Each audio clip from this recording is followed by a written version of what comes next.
Supreme court ਹੁਣ decide ਕਰੂਗੀ ਵੀ ਜਿਹੜੀ ਮੇਲ ਇਨ ਬੈਲਟਸ ਹੈਗੀਆਂ ਨਵੰਬਰ ਇਲੈਕਸ਼ਨ ਤੋਂ ਪਹਿਲਾਂ ਉਹਨਾਂ ਨੂੰ ਕਿਸ ਤਰ੍ਹਾਂ ਜਿਹੜਾ ਚੈੱਕ ਕੀਤਾ ਜਾਵੇ। ਟਰੰਪ ਹੁਣੀ ਤਾਂ ਕੋਸ਼ਿਸ਼ ਕਰ ਰਹੇ ਆ ਵੀ ਜਿਹੜੀ ਮੇਲ ਇਨ ਬੈਲਟ ਆ ਇਹ ਖਤਮ ਹੋਣੀ ਚਾਹੀਦੀ ਹੈਗੀ ਆ।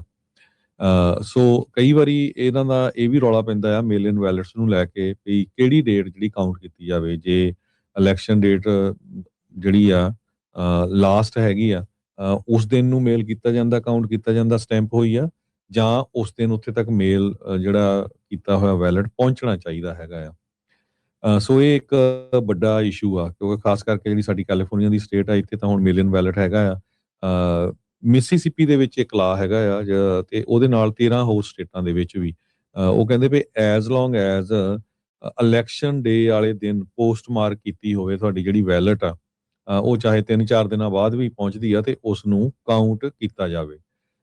ਸੋ ਇਹਦੀਆਂ ਜਿਹੜੀਆਂ ਮਿਡ ਟਰਮ ਇਲੈਕਸ਼ਨ ਦੇ ਉੱਤੇ ਤੇ ਨਵੰਬਰ ਦੇ ਵਿੱਚ ਵੀ ਜਿਹੜਾ ਕਾਫੀ ਅਸਰ ਹੋ ਸਕਦਾ ਹੈਗਾ। ਕੈਲੀਫੋਰਨੀਆ, ਨਿਊਯਾਰਕ, ਟੈਕਸਸ ਇਹ ਸਾਰੀਆਂ ਇਹ ਮੇਨ ਸਟੇਟਾਂ ਹੈਗੀਆਂ ਜਿੱਥੇ ਜੋ ਲੋਕ ਮੇਲ ਇਨ ਬੈਲਟ ਡਿਫਰੈਂਟ ਕਰਦੇ ਹੈਗੇ ਆ ਬਾਕੀ ਜਿਹੜੀਆਂ ਹੋਰ ਸਟੇਟਾਂ ਦੇ ਨਾਲੋਂ। ਟੋਟਲ ਕਹਿੰਦੇ 29 ਸਟੇਟਾਂ ਨੇ ਜਿਹੜੀ ਡੈਡਲਾਈਨ ਆ ਉਹ ਐਕਸਟੈਂਡ ਕੀਤੀ ਹੋਈ ਹੈਗੀ ਆ। ਸੋ 4 ਰਿਪਬਲਿਕਨ ਸਟੇਟਸ ਉਹਨਾਂ ਨੇ ਚੇਂਜ ਕਰ ਦਿੱਤਾ ਲਾ ਵੀ ਜਿਹੜਾ ਆ counting of late arrival ballots ਉਹ ਨਹੀਂ ਹੋਊਗਾ ਜੇ ਇਲੈਕਸ਼ਨ ਦਿਨ ਜਿਹੜਾ ਡੇਟ ਹੈਗੀ ਉਸ ਦਿਨ ਤੱਕ ਬੈਲਟ ਨਹੀਂ ਆਇਆ, ਜੇ ਉਹ ਤੋਂ ਬਾਅਦ ਆਏ ਤੇ ਉਹਨਾਂ ਨੂੰ ਕਾਊਂਟ ਨਹੀਂ ਕੀਤਾ ਜਾਊਗਾ। ਸੋ ਇਹ ਕਾਫੀ ਵੱਡਾ ਕੇਸ ਹੈਗਾ। ਮਿਸੀਸਿਪੀ ਦੇ ਰਿਪਬਲਿਕਨ ਅਟਾਰਨੀ ਜਨਰਲ ਡਿਫੈਂਡ ਕਰ ਰਹੇ ਆ ਲਾ ਨੂੰ। ਕਹਿੰਦੇ ਵੀ ਜੇ ਇਲੈਕਸ਼ਨ ਡੇ ਤੱਕ ਆਊਗਾ ਕੋਈ ਵੀ ਬੈਲਟ ਉਸ ਨੂੰ ਜਿਹੜਾ ਕਾਊਂਟ ਕੀਤਾ ਜਾਊਗਾ, ਉਸ ਤੋਂ ਬਾਅਦ ਨਹੀਂ ਕਾਊਂਟ ਕੀਤਾ ਜਾਊਗਾ। ਸੋ ਹੁਣ ਫਾਈਨਲੀ ਜੋ ਆ ਇਹ ਸੁਪਰੀਮ ਕੋਰਟ ਇਸ ਸੰਬੰਧ ਦੇ ਵਿੱਚ ਡਿਸਾਈਡ ਕਰੂਗੀ ਜੀ। ਸੁਪਰੀਮ ਕੋਰਟ ਹੁਣ ਡਿਸਾਈਡ ਕਰੂਗੀ ਵੀ ਜਿਹੜੀ ਮੇਲ ਇਨ ਬੈਲਟਸ ਹੈਗੀਆਂ ਨਵੰਬਰ ਇਲੈਕਸ਼ਨ ਤੋਂ ਪਹਿਲਾਂ ਉਹਨਾਂ ਨੂੰ ਕਿਸ ਤਰ੍ਹਾਂ ਜਿਹੜਾ ਚੈੱਕ ਕੀਤਾ ਜਾਵੇ। ਟਰੰਪ ਹੁਣੀ ਤਾਂ ਕੋਸ਼ਿਸ਼ ਕਰ ਰਹੇ ਆ ਵੀ ਜਿਹੜੀ ਮੇਲ ਇਨ ਬੈਲਟ ਆ ਇਹ ਖਤਮ ਹੋਣੀ ਚਾਹੀਦੀ ਹੈਗੀ ਆ।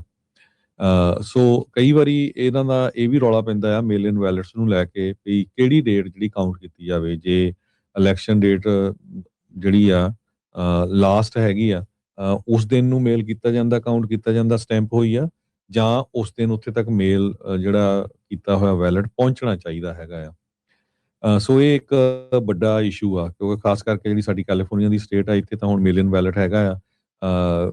ਮਿਸੀਸਿਪੀ ਦੇ ਵਿੱਚ ਇੱਕ ਲਾ ਹੈਗਾ ਆ ਤੇ ਉਹਦੇ ਨਾਲ 13 ਹੋਰ ਸਟੇਟਾਂ ਦੇ ਵਿੱਚ ਵੀ ਉਹ ਕਹਿੰਦੇ ਵੀ ਐਜ਼ ਲੌਂਗ ਐਜ਼ ਇਲੈਕਸ਼ਨ ਡੇ ਵਾਲੇ ਦਿਨ ਪੋਸਟ ਮਾਰਕ ਕੀਤੀ ਹੋਵੇ ਤੁਹਾਡੀ ਜਿਹੜੀ ਬੈਲਟ ਆ ਉਹ ਚਾਹੇ 3-4 ਦਿਨਾਂ ਬਾਅਦ ਵੀ ਪਹੁੰਚਦੀ ਆ ਤੇ ਉਸ ਨੂੰ ਕਾਊਂਟ ਕੀਤਾ ਜਾਵੇ। ਸੋ ਇਹਦੀਆਂ ਜਿਹੜੀਆਂ ਮਿਡ ਟਰਮ ਇਲੈਕਸ਼ਨ ਦੇ ਉੱਤੇ ਤੇ ਨਵੰਬਰ ਦੇ ਵਿੱਚ ਵੀ ਜਿਹੜਾ ਕਾਫੀ ਅਸਰ ਹੋ ਸਕਦਾ ਹੈਗਾ।